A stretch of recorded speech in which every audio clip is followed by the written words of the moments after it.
vlogger. Teacher in the Civil Live in Live. My professional is here in Magsaysay Park, Davao City. Yes. It's just near the seawater. This side.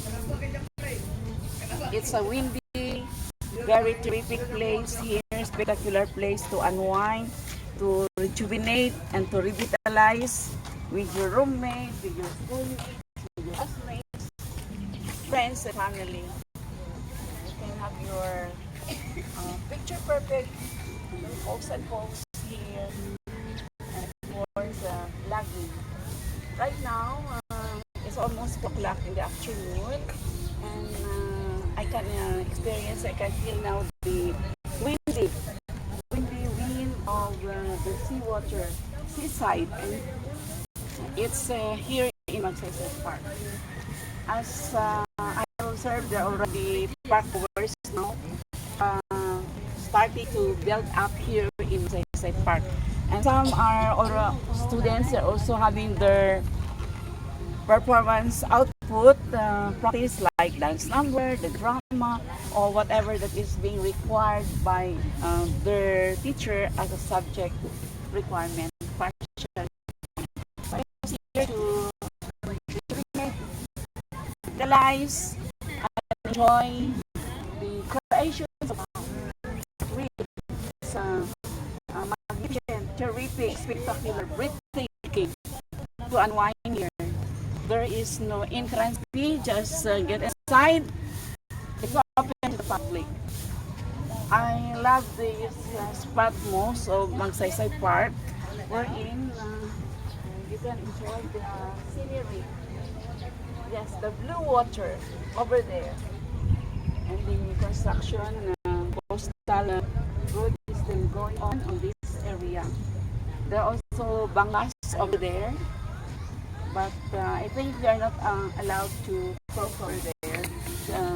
So there is, what's this, the dike here.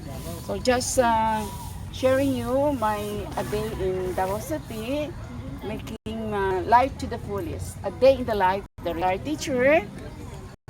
No stress. Yeah, no stress, just progress. That's another word that another Hinduism that I'm starting to develop now. No stress, just progress. There are already many park goers, friends, family here in my back, my front, enjoying the beautiful spot of the windy cold water. Yes, this is it, a day in the life of the retired teacher, enjoying life to the fullest. It's also a good spot, a good area for walking like this.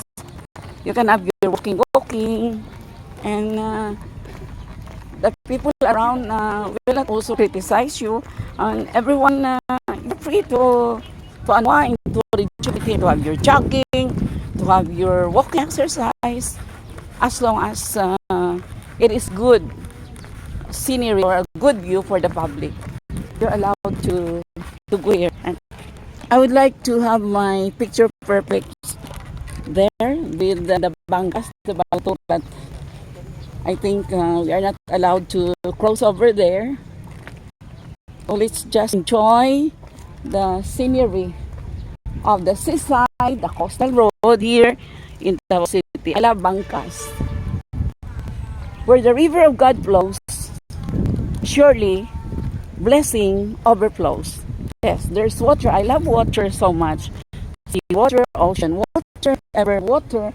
It means life. And according to experts, water is just the #1 solution to all health concerns. So join me as I tour you around my windy, yeah, windy